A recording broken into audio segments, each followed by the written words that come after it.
Hello વિદ્યાર્થી મિત્રો, કેમ છો બધા? મજામાં ને? મારી આ યુટ્યુબ ચેનલમાં આપ સૌનું સ્વાગત છે. તો આપણે જોઈશું આજે 12th science chapter 6 hello alkane અને હેલો એરિન સંયોજનો. તો હવે હેલો એરિન સંયોજનોની જે બનાવટ હતી એની અંદર હાઇડ્રોકાર્બનમાંથી અથવા ઇલેક્ટ્રોન અને રાગી વિસ્થાપન દ્વારા, પછી બીજું જોયું આપણે એમાઇન સંયોજનોની સેન્ડમેન્ટ પ્રક્રિયા દ્વારા.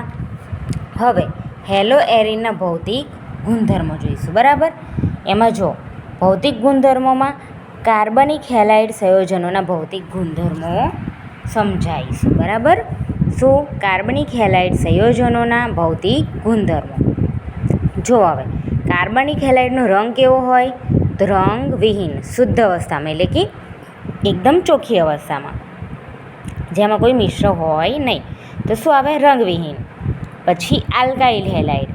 આલ્કાઇલ હેલાઇડ એટલે કે આર સમૂહ, હેલાઇડ એટલે કે હેલોજન સમૂહ. બરાબર, તો આલ્કાઇલ હેલાઇડ સંયોજનો રંગવિહીન હોય છે, એને કોઈ રંગ હોય નહીં. હવે જો અપવાદ તરીકે જ્યારે આલ્કાઇલ બ્રોમાઇડ અને આલ્કાઇલ આયોડાઇડ સંયોજનો પ્રકાશના સંપર્કમાં આવવાથી શું બને છે? રંગીન બને. હવે આ બંને કેવા હોય છે? આલ્કાઇલ બ્રોમાઇડ એટલે કે બીઆર, આર બોન્ડ બીઆર, અને આલ્કાઇલ આયોડાઇડ એટલે કે આર બોન્ડ આઈ.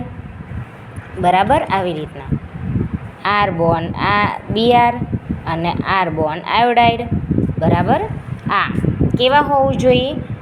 રંગવિહીન. બરાબર, પણ શું બને છે આની અંદર? અપવાદ તરીકે આ રંગીનમાં આવી ગયું.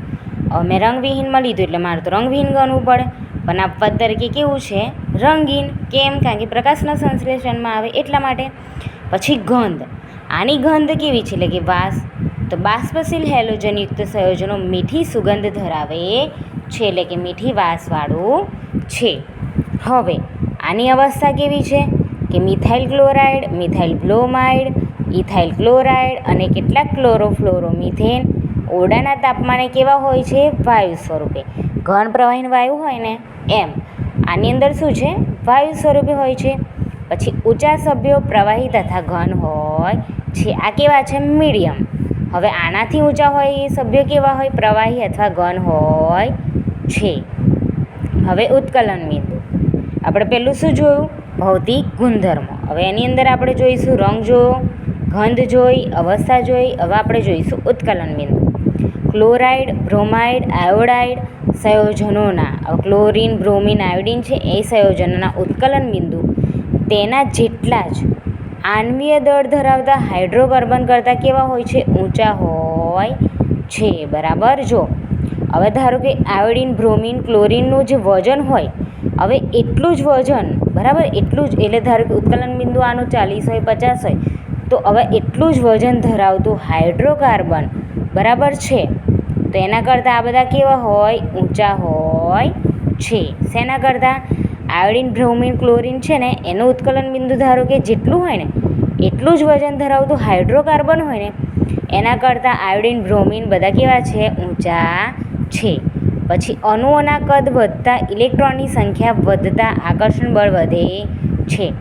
તો અણુઓનું કદ વધે તેમ ઇલેક્ટ્રોનની સંખ્યા વધે એમ શું થાય? અપાકર્ષણ બળ એટલે કે દૂર થાય છે. અપાકર્ષણ બળ વધે છે. તેથી ઉત્કલન બિંદુનો ક્રમ કેવો આવશે? આર બોન એક્સ ગ્રેટર દેન આર, એટલે કે આલ્કાઇલ હેલાઇડ એ આર કરતાં, એટલે કે આલ્કાઇલ કરતાં કેવા હશે? મોટા હશે. તેમાં સૌથી પ્રથમ આયોડાઇડ, પછી બ્રોમાઇડ, પછી ક્લોરીન, પછી ફ્લોરિન.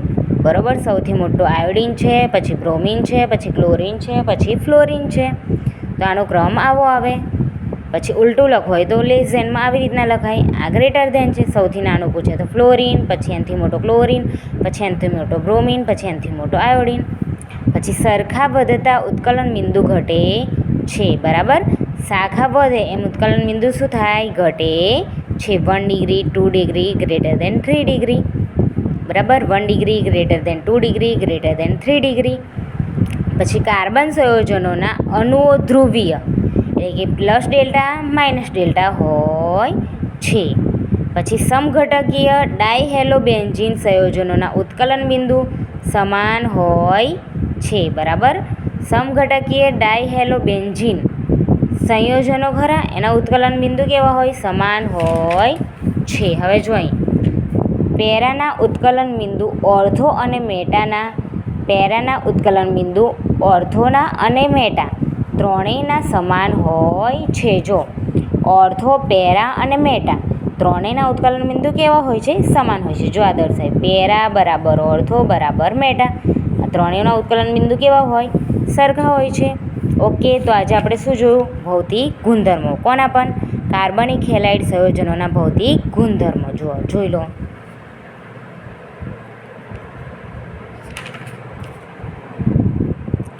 તો મારો આ વિડીયો ગમ્યો હોય તો લાઇક, શેર અને સબસ્ક્રાઈબ કરજો. મળીએ નેક્સ્ટ વિડીયોમાં. Bye bye.